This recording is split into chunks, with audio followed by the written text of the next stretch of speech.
Hello, hello, hello. Good to see you. Excuse me. Nope. Camera's rolling.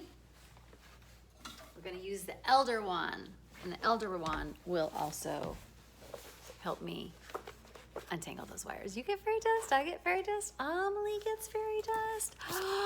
It's time for Codependent No More, Melody Beatty's book. And we are on chapter 4, the never-ending chapter, where I discuss the codependency characteristics. Okay, so we were on denial, page 45 if you're following along. Don't forget, you want to circle the ones that seem true, circle the ones that seem very much like you,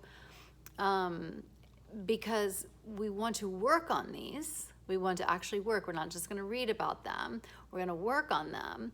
And so you will know what to work on, and you will decide, depending on how you're doing. Maybe time of corona is not the time to work on the hardest one. You know, maybe it's time to work on the easiest one that you still want to heal yourself from.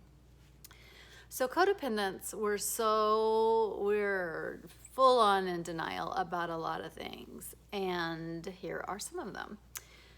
One of them said, go to the doctor and get tranquilizers. And that's when we leave, not leave, but that's when we start to access a drug addiction. You know, we will use things, food. I know that one of the most correlated things that I heard about in, during my times of being in a 12-step program for food addiction, overeating, a lot of codependency issues go along with that. So yeah, food and codependency, and alcohol and codependency, and drugs and codependency, or whatever addictions you're medicating because the codependency is so toxic. So become workaholics. Workaholism is a process addiction. That means you can stay in plain sight, but be always so busy that you're fleeing. So it's a flee mode kind of a thing. And you're always busy, and there's not enough time, and you got to hurry up. And you see how that experience makes it so that you're not present, and that you are, always hustling to the next. And that is kind of, it is a drug. Spend money compulsively. That's another process addiction. Overeat, same, full-on addiction. Pretend those things aren't happening either. So you pretend that workaholism, pretend that perfectionism, pretend that overeating isn't a problem as well, or the consequences. Watch problems get worse. Absolutely, they never get better. They only get worse. Codependency, like a disease, over time worsens unless there's a force that will push against it, which is our personal growth work. And so we must be active in our healing, not passive, or the problems will get worse. We believe lies. We know they're lies, aka red flags. We believe them. We convince ourselves. We lie to ourselves, of course, and wonder why they're going crazy. Wonder why. I don't know why I'm crazy. I'm in a relationship with an active addict. I'm in a relationship with a person with an eating disorder, and I feel crazy. And, we just feel crazy. And think about it. It's like denial, obsession, controlling, repression, low self-worth, caretaking. Of course we feel fucking crazy. This is fucking crazy. Let's talk a little bit about dependency. Many codependents don't feel happy, content, or peaceful with themselves. So that kind of hints to the name, codependent. Like, I'm going to require someone else, some kind of performative thing, some kind of experiential thing, because I'm not happy, so I have to seek it through you. It's a lot of codependents, especially parents, it's a vicarious situation, trying to live vicariously through their kids. And so they don't do their own stuff. They don't follow their own dreams. And so when that person is removed, then we don't have what we need to have psychological autonomy. Many codependents look for happiness outside themselves, what I just said, latch onto whoever and whatever they can think think can provide happiness, bitch. Like, we're fucking slugs.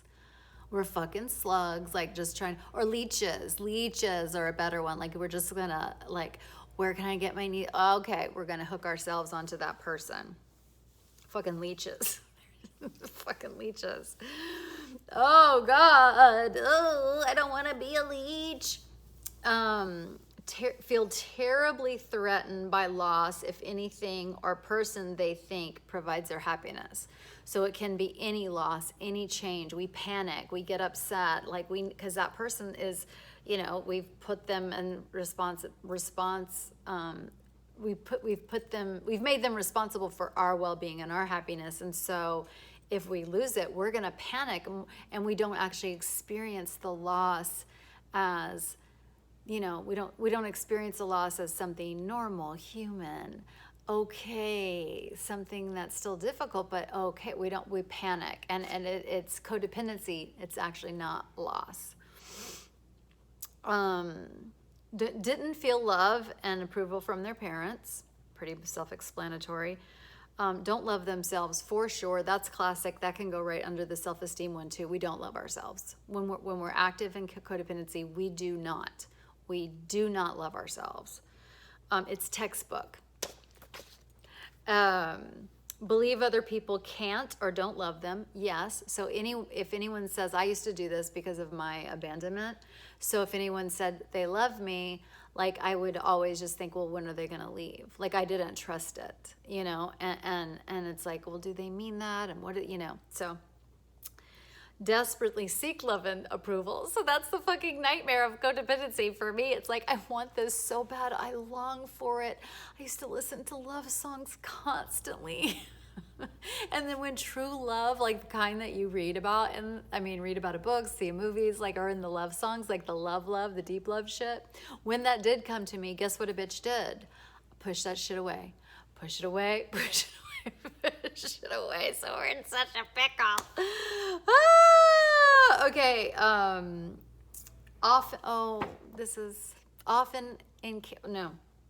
Often seek love from people incapable of loving them. They can't do it. They don't know how. But we just like, well, if they would just do this, then they'd be capable. No, they're literally not capable of it. A good example of that is somebody who is an active addict, and let's say I'm the codependent and they're the active addict, or we can become codependent in all kind of relationships, but addiction is one of the main ones.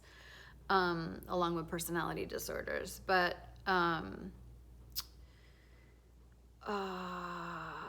right. So incapable of loving them. So that person, if they're an alcoholic, they're in love with the bottle.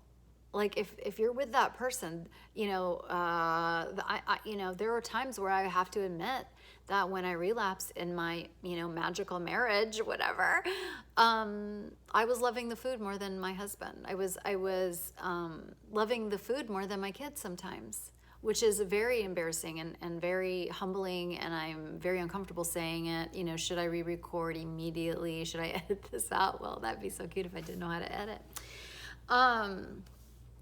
But we choose our addiction over the people that we love sometimes, and they, so an addict, and so we would say in that scenario, my husband was the codependent. I'm choosing that thing, so I'm incapable if I'm in full-blown addiction. Luckily for me and for him, the whole time I've been just striving to recover, even though my story has constant relapse in it. Believing other people are never there for them. I described that earlier with my, feeling of abandonment, or also like when codependents get in relationships where they're doing most of the legwork, and so it's actually not only are other people not there for them, like psychologically maybe they, like we might think that like, oh, they're never there for me, but they literally actually real time might not be there for us. I talk about the importance of understanding reciprocity in relationships. And so if the other person,